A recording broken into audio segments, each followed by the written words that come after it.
Lay, lady, lay,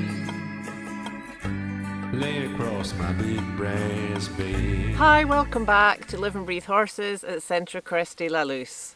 Today I'm here with my little baby, my little friend Galileo, and we're going to wrap up the series we've been doing about the Reinback as part of his story. Possibly we'll have add-ons in the future, but for now, it's the last part of the Reinback series. So today we're just going to talk a little bit about using that to improve our transitions. So of course the Reinback, it gets the horse gathered together and shifts the weight back, all this work we want to do with the balance of the horse and the self-carriage. So it's, as we've spoken about before, it's very, very useful for that. And of course it's a diagonal movement, the same as the trot.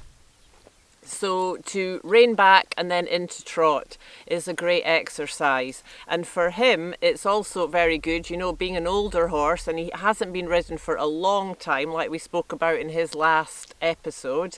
So I want to get on and do some of this work with him, just for his back muscles as well. It's very good.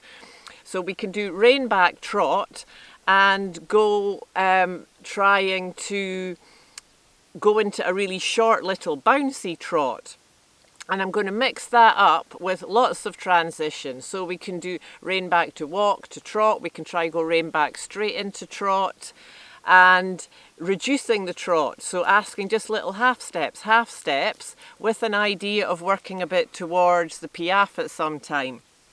And then when we get nearer to that, getting the rein back and the horse gathered together well in that, and then forward into the trot, gives him a great preparation, to get a little few steps of piaffe going on. So the important thing, as always, through all the work, is being aware of the horse's experience.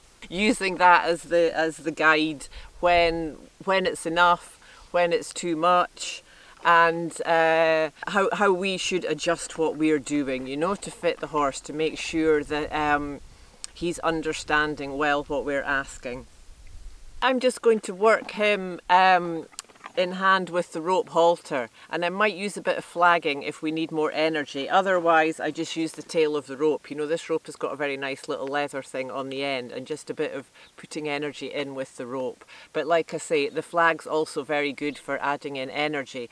Sometimes I also work him more classical in hand, with the reins, with a snaffle and a very nice little fine stick. So it just depends, I do a bit of both. So we've got quite a lot to work on there. Of course the back up also shows up the straightness of the horse. If he's a little bit curved, which he is naturally, one side's stronger than the other, he'll go off track. So you can do either, but usually it's better to move the front end across in front of the hindquarters. And getting the energy to go forward. There was moments there I maybe did a bit too much. You can also, of course, because you're backing and then you're drawing when you want to bring the horse forward. And on that moment when you want to go into trot, sometimes it's quite nice just to do a bit of trot yourself. When I worked with Miguel in the exhibitions, I was always getting told off for doing the piaffe with the horse. I had to do it in the middle in the pillars for quite a long time, and when the horse, when it got a bit much, I always used to get, and I didn't even know I was doing it, and he would ride past and go, "Itst!" and I'd be like, "Oh, you're supposed to stand still." So of course, when we're practicing, we can do whatever, keep an open mind, see what works, keep curious. So it's just trying out different things. So, maybe with the flag, with the rope, with the energy in your body, with voice obviously, but I try not to use clicking and voice, because then we're not working on feel. Horses naturally don't use that much sound, so always better to try and get it with the feel and the energy.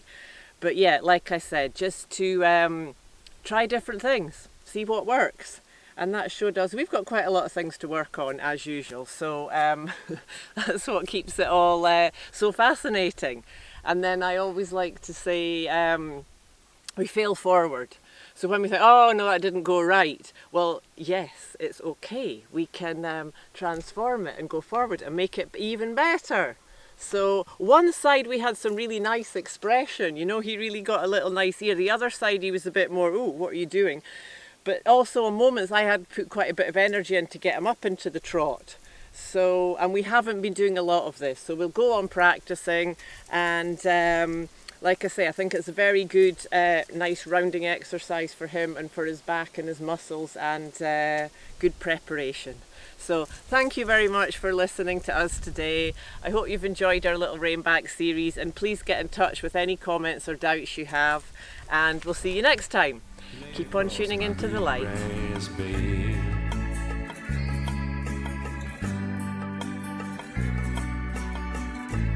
Lay, lady,